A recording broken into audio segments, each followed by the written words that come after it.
आज की इस वीडियो में हम 10th क्लास की मैथ जनरल ग्रुप एक्सरसाइज 6.6 का क्वेश्चन नंबर 2 सॉल्व करने जा रहे हैं। क्वेश्चन नंबर 2 है solve the simultaneous equations by the matrix inversion method where possible where there is no solution explain why this is so. Part 1 है 2x माइनस 5y is equal to 1, 3x माइनस 7y is equal to 2।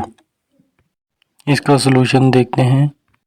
जो equation दी हुई है उसकी हम matrix form लिखेंगे। So matrix form is, first equation में x का कोफिशिएंट है 2 तो 2 लिखा, फिर y का कोफिशिएंट है -5 तो -5 लिखा। फिर सेकंड इक्वेशन में x का कोफिशिएंट है 3 तो 3 लिखा। इसी तरह y का कोफिशिएंट है -7 तो -7 लिखा।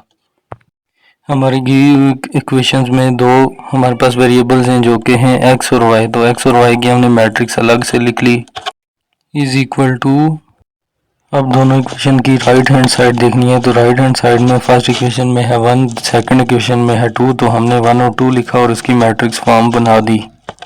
अब जो पहली मैट्रिक्स है 2 -5 3 और -7 इसको A कहते हैं तो हमने मैट्रिक्स A लिख ली।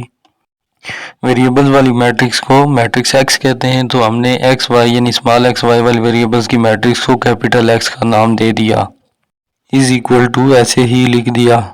अब इक्वल की राइट हैंड साइड पे जो मैट्रिक्स होती है उसको हम मैट्रिक्स बी कहते हैं तो हमने बी लिख दिया।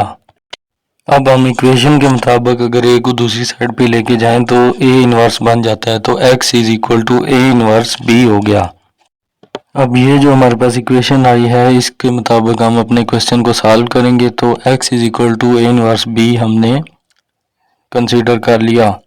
अभी हमने जो मैट्रिक्स फॉर्म बनाई हुई थी उसमें से मैट्रिक्स ए लेना है तो ए को हमने लिखा ए इज इक्वल टू 2 -5 3 और -7। अब हमने मैट्रिक्स ए का मॉड लेना है। तो मॉड लेने के लिए मैट्रिक्स ए के नाम के साथ भी हमने दो वर्टिकल लाइंस लगा दी और जो मैट्रिक्स थी उसकी भी हमने उसके साथ भी दो वर्टिकल लाइंस लगा के तमाम एलिमेंट्स ऐसे ही लिख दिए इज इक्वल टू। मैट्रिक्स का मॉड लेने के लिए फर्स्ट और लास्ट एलिमेंट को आपस में मल्टीप्लाई करते हैं। सो हमने 2 और -7 को आपस में मल्टीप्लाई कर दिया, फिर माइनस लिखा, ये माइनस मॉड के फार्मूला में से आया। फिर थर्ड और सेकंड एलिमेंट को आपस में मल्टीप्लाई करना होता है। सो हमने 3 को -5 से मल्टीप्लाई कर दिया इज इक्वल टू जो 7 के साथ माइनस है वो हमने ऐसे ही लिख दिया 2 7s are 14। Minus minus plus होता है जैसा कि एक्स्ट्रा इन्फॉर्मेशन में दिखाया गया है। 3 5s are 15 is equal to -14 plus 15 जो है 1 होता है जैसा कि 15 - 14 1 होता है। अब हमने ए इनवर्स फाइंड करना है। सो ए इनवर्स का फॉर्मूला है a inverse is equal to adjoint of a divided by a mod is equal to. अब हमने एडजॉइंट ऑफ ए लेना है। सो मैट्रिक्स ए को कंसीडर करें। मैट्रिक्स ए का फर्स्ट और लास्ट एलिमेंट आपस में इंटरचेंज करते हैं यानी कि उसकी जगह चेंज कर देते हैं। सो हमने क्या किया 2 को -7 की जगह ले गए और -7 को 2 की जगह ले गए।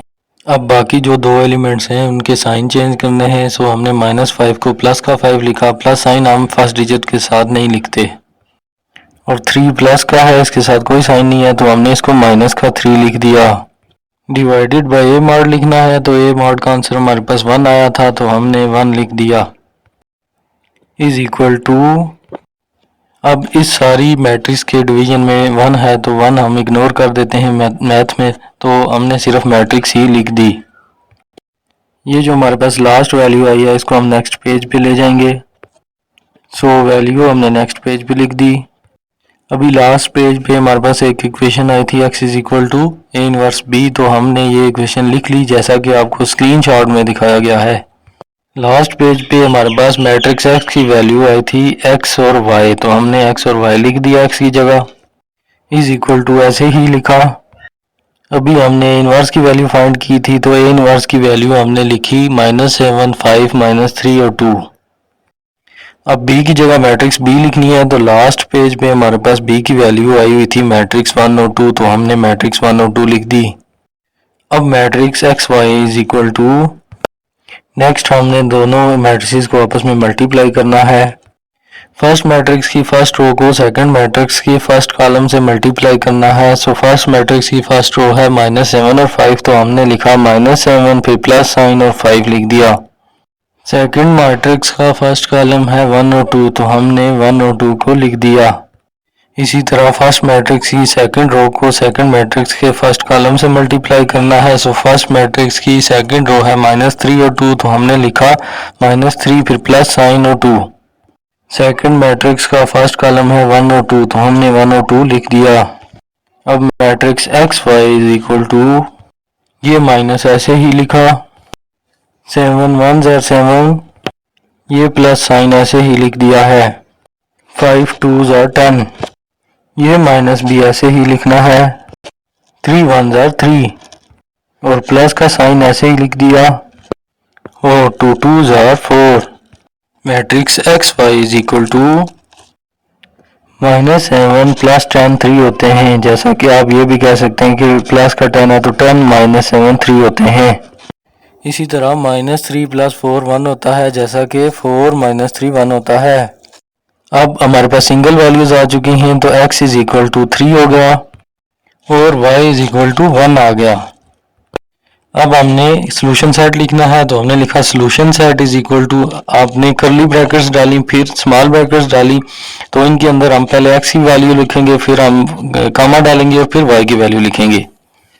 x की वैल्यू हमारे पास 3 आई है, तो हमने 3 लिख दिया, फिर कामा डाल के आपने y की वैल्यू लिखनी है, तो y इज इक्वल टू 1 आया था हमारे पास, तो हमने 1 लिखा।